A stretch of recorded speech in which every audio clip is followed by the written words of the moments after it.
Hey, Maple here, and back in December 2021, I interviewed Nikita Kryukov, the main writer and composer of the Milk Games, a series of visual novels that are mysterious as they are emotionally resonant.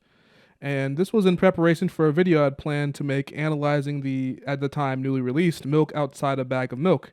However, intense writer's block got in the way, among other life changes throughout the year, so I thought that I'd just release the interview and then possibly release the video at a later date. What you're going to hear in this video is a set of questions I have asked Nikita and answers voice acted by my friend Greg from the channel Gregoroo. He was very helpful in recording the segment of the video way before any tangible progress in the video. So thank you, Greg, for your help. Without further ado, here is the interview. With the release of Milk 2, how do you feel about your video game output? I could see that it was your most anticipated project due to the substantial cult following of Milk 1, and the teaser really helped to build up hype around the fans of the previous game. So with this game finally coming out, do you see your previous game releases differently after working on a more ambitious project with expectations lofted upon it? For example, you told me that Milk 1 took 3 days in production, so I was wondering if thinking about how short it was back then and how big a project like this is makes you think about the game differently in retrospect. The closer the release date came, the more I felt a strange uneasiness. I've never been in a situation like this before, where hundreds and thousands of people want to hear what else is on your mind. So the last weeks before the release, and especially the release itself, were extremely stressful. I can't say that I was afraid of not living up to expectations. After all, I don't owe anyone anything. Rather, I was afraid to face a wave of misunderstanding. Good thing it happened when the game was already done. Otherwise, I could have created something insincere, and then hated it forever. Speaking of Milk 1, how do you decide on the world and atmosphere of Milk 1 and 2? Specifically the red and black color palette. It seems to be the most absolute distinctive qualities of these games that focus on 2 colors. The worlds of Milk 1 and 2 feel both large and unexplored, open-ended and filled with questions. But the games are filled to the brim with discovery about them. Although in the grander scheme of things, the world of Milk 1 and 2 are only from one perspective anyway. So my real question here is, how did that strange and warped perspective of the main character come along? Do you imagine Milk as a strange and distorted world first? Or did you start with a character and an abnormal look at the world, and then design the world off of her perspective? I usually start with something bigger, and flesh it out gradually. In the case of Milk 1, I had the idea of doing a kind of anti-visual novel. I was taking part in a game jam at the time and wanted to do something different from the others. The raw idea went something like this. A very simple story with a chain of simple events, but it looks and sounds like a crazy nightmarish dream. As often happens with my games, the first things that came out were the sketches of the visuals and music. The game's palette came about entirely by accident, as I went through what I thought were the most unpleasant colors to the eye. And when I sat down to write the script, I didn't have to think long about what kind of character would fit organically into what I had come up with. Since I asked us about Milk 1, what were your inspirations for Milk 2? I'm sure they have overlap, but new ideas could have sprung up between productions. I also think that might connect to the last question in some way.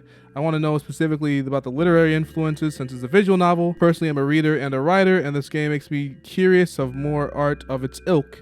I also see a lot of PC 98 vibes in this game that I like, and I wonder if that was on purpose. As soon as I decided to do a sequel to Milk, I immediately started imagining what it would sound like. So the main sources of inspiration were the genres of music I ended up choosing. Also, I drew much more from somewhere deep within myself compared to Milk 1. At least if you define inspiration as the desire and opportunity to bring to life the feelings and emotions I'm currently experiencing. Or something like that. I don't really like that word, honestly. It's too vague. About the PC 98 style, I like it a lot, but I didn't address it at any point in the game. What made you choose a visual novel as your medium of storytelling? I guess this is in comparison to books, animations, comics, or other forms of media, but it also can be compared to not making other genres of games too. I think this is a genre where the author can develop in all directions. Directing, screenwriting, working with sound, working with composition, applying artistic skills, programming, all these are equally important for the visual novel. Well, I felt cramped in only one craft for a very long time, so I've tried many things until I started doing visual novels, where my skills have found new and unexpected uses. I think if I hadn't been doing visual novels, I would have tried making movies. Maybe someday I'll come to that. I've noticed similarities to Daikaku no Medium in the way you choose to portray some of your more intense moments, like the main character's encounters with her mom. I'm not really sure how they relate to each other, it's more of a feeling. But, have you ever revived older ideas from your older works to put in the Milk 2? I don't think so. Perhaps I already have a certain author style, though when I reread Daiku no Medium, I sometimes feel like I don't know who wrote it. Probably because writing is still an unplowed field for me. This is an important one, but what are the origins of the Milk-chan character? I'm not sure if there is an official name for the main girl in the Milk series, but the fan server always calls her Milk-chan, so that's what I always went with. Feel free to correct me if there's a canonical name. But yeah, where did she come along from? How did she develop? What do you think of the cult fan base surrounding the character?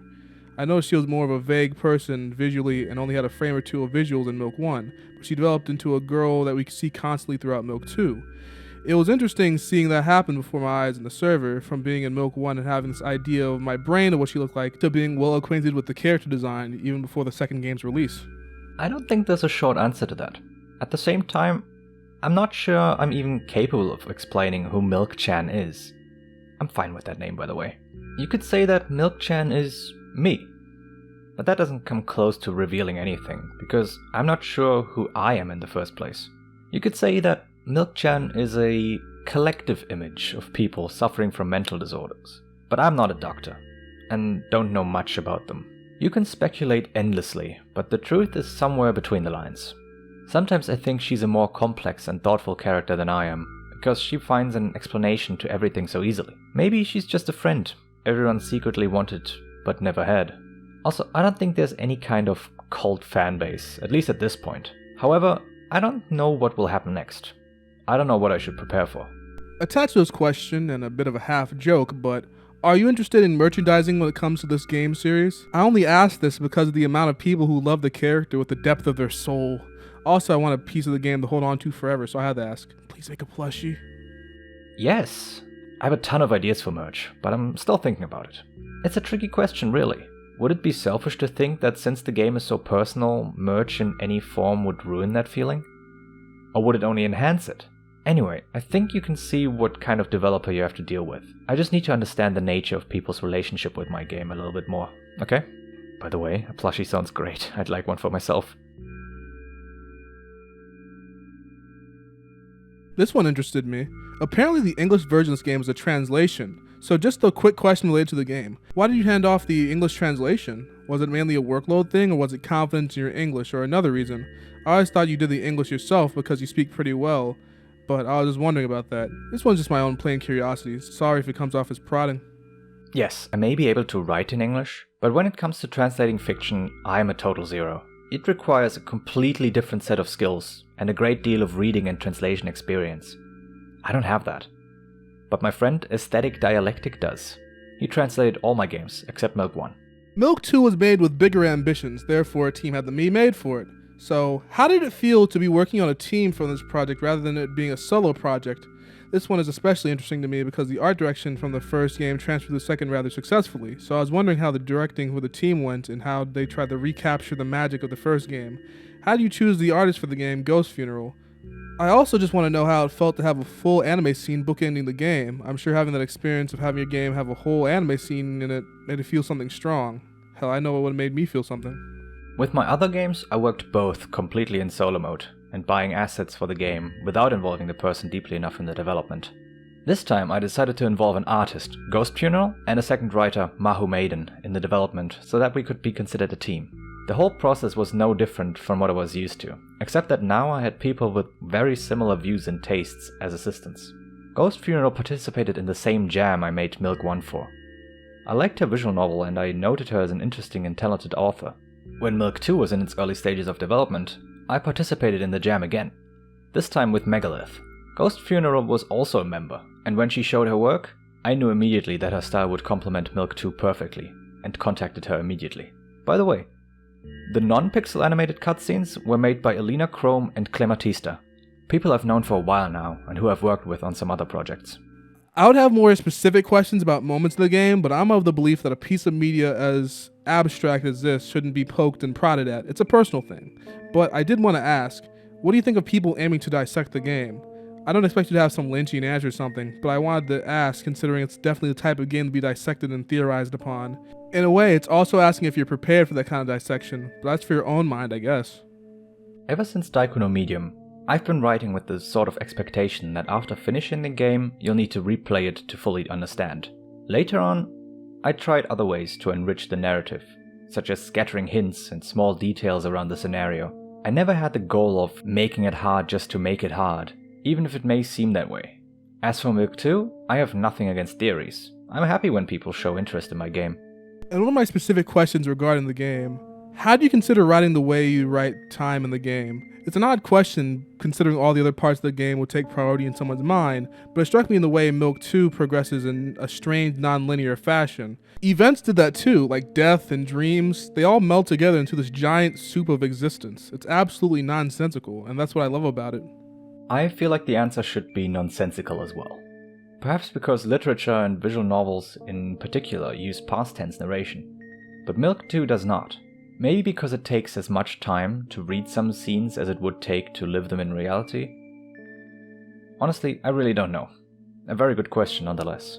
One difference that I noticed between Milk 1 and 2 is that there are more Lovecraftian horror elements in Milk 2 than Milk 1. For example, the way the mom looked in Milk 1 and 2 were substantially different. The giant pillars in one of the endings, the massive O in the sky and the balcony and the ending, nice callback by the way, and the eyes that infested the background through my playthroughs of the game.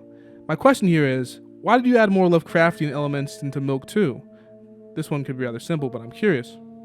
For the last year, I've been trying to understand how fear works in art.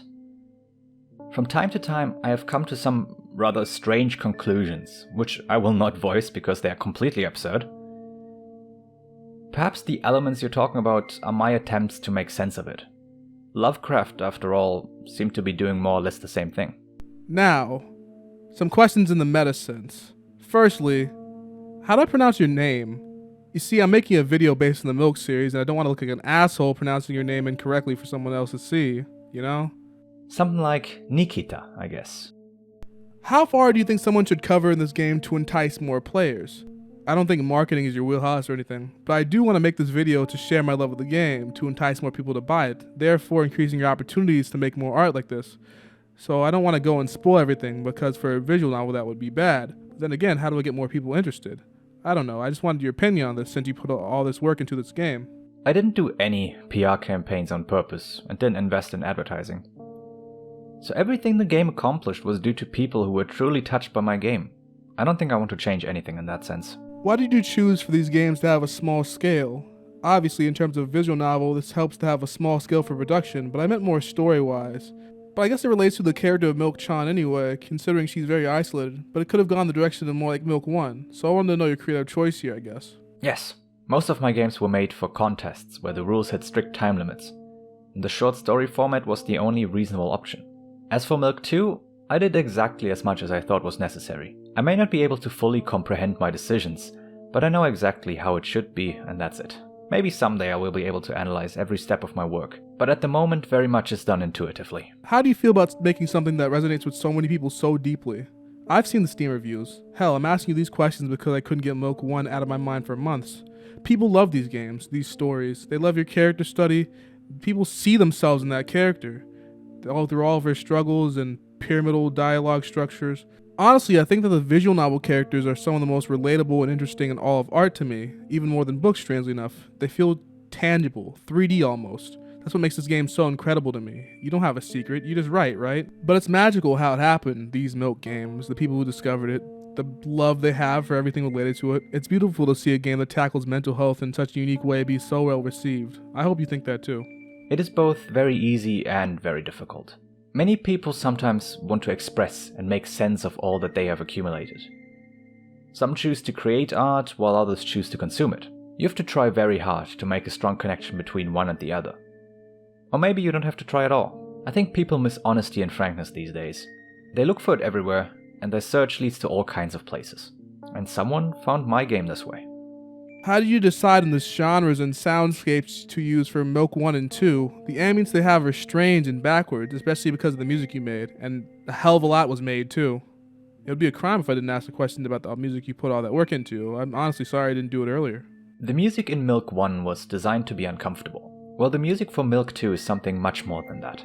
I deliberately delved into previously unexplored genres such as drone metal, bought a small modular synthesizer, and generally tried to find a new approach to writing music. I've been writing commissioned visual novel music since 2018, and during that time I've developed a kind of standard workflow. I really needed to change my approach to get the music just right for Milk 2.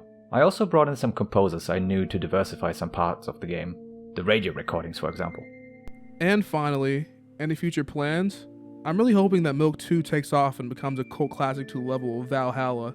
I really love this game and hope the best for its future in the critical eye and the popular one. I also want to know about your future projects and ideas, although I'm sure you want to take a bit of a rest after this one. I have a huge number of plans and concepts for games, but first I need to get my life together a bit. Most importantly, how do we support your art? I asked this last time, but I want to ask again just in case it had changed, but how do we support what you make and help you make more monetarily? I got so much support that I don't even know where to put myself. My answer is probably that I'm used to getting money in exchange for something. You can order music from me for your projects, for example. I'll be back in line and taking commissions in a couple months, most likely.